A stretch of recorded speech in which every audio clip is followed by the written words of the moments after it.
em Brasília foi aprovado no Senado o projeto de lei, não. Esse é um assunto que a gente vai trazer daqui a pouquinho, esse projeto de lei que transforma a aversão, o ódio a mulheres em crime, vai ser tema de um comentário do Paulo Alceu. Mas isso é daqui a pouquinho, porque agora eu quero falar que hoje à tarde o STF formou maioria para derrubar a prorrogação da CPMI do INSS. Danila Bernardi está chegando, está ao vivo de lá e tem informações para a gente. Oi, Danila, boa noite para você.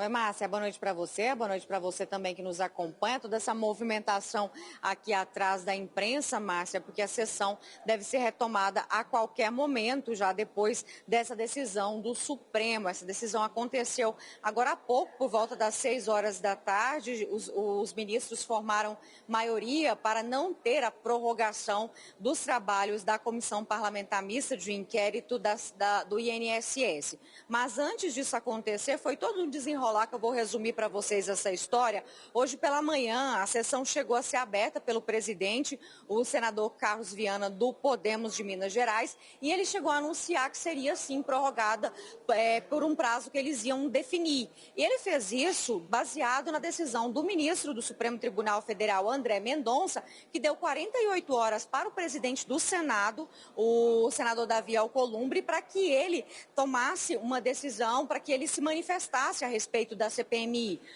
Alcolumbre é quem tem o poder para poder prorrogar, né, aqui no Senado. Só que a Alcolumbre não se manifestou, passaram as 48 horas, então a CPMI, baseada na decisão do ministro, decidiu então fazer esse anúncio da prorrogação. Só que a decisão do ministro André Mendonça precisava passar pelos demais ministros do STF. Então aconteceu esse julgamento e, aliás, está acontecendo neste momento lá no Supremo Tribunal Federal. Até agora há pouco, quem estava proferindo o voto era o ministro Gilmar Mendes. E nesse julgamento, então, formou-se maioria para não ter a prorrogação, para não validar a decisão do ministro André Mendonça. Foram Flávio Dino, Alexandre de Moraes, Cristiano Zanin, Nunes Marques, Toffoli e Carmen Lúcia.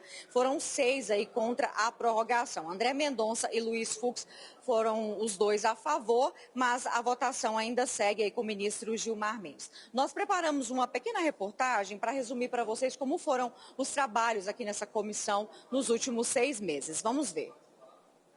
A Comissão Parlamentar Mista de Inquérito do INSS começou em agosto do ano passado. Já na primeira sessão, uma reviravolta na escolha da presidência e relatoria fez com que a base do governo saísse insatisfeita. O senador Carlos Viana, do Podemos de Minas Gerais, foi eleito presidente. Alfredo Gaspar, do PL de Alagoas, como relator, e Duarte Júnior, do PSD do Maranhão, como vice-presidente. O objetivo principal da CPMI era investigar fraudes no INSS. Isso depois que a Polícia Federal deflagrou uma operação mostrando que aposentados e pensionistas tinham sido vítimas de descontos irregulares não autorizados nos benefícios.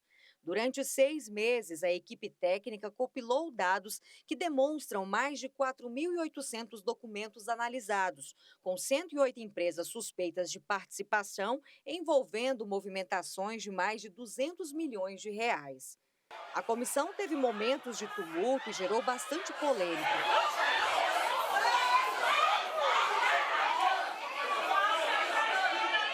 Mas na reta final dos trabalhos, não avançou em ouvir depoimentos relevantes, já que muitos convocados conseguiram na justiça o direito de permanecer em silêncio ou não compareceram.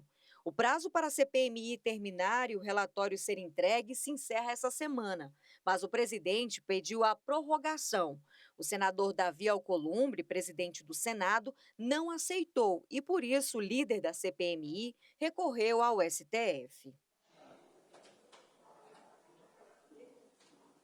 Com essa decisão do Supremo, o relator da CPMI deve apresentar o relatório amanhã e esse relatório dele ele já adiantou que é bastante extenso, tem cerca de 5.000 páginas, deve indiciar cerca de 200 pessoas e os demais membros da comissão devem votar nesse relatório e até o momento, pelo que eu apurei aqui, não existe um acordo para aprovar esse texto do relator, o deputado Alfredo Gaspar. A gente lembra que Jorge Seife, senador de Santa Catarina pelo PL, e também Zé Trovão, deputado do Estado, participam, né, da CPMI como suplentes. Eles estiveram ativos aqui durante vários meses. Hoje, especificamente, não estão aqui na sessão, mas participaram de várias aqui dessas interrogatórios que foram feitos. Eu volto com você, Márcia. Danila Bernardes, obrigada pelas informações por enquanto. Estamos ao vivo até as 5 para as 8 da noite. Se mudar alguma coisa, avisa que volto contigo ou me atualiza aqui no WhatsApp do celular que eu atualizo o telespectador. Obrigada, uma boa noite para você.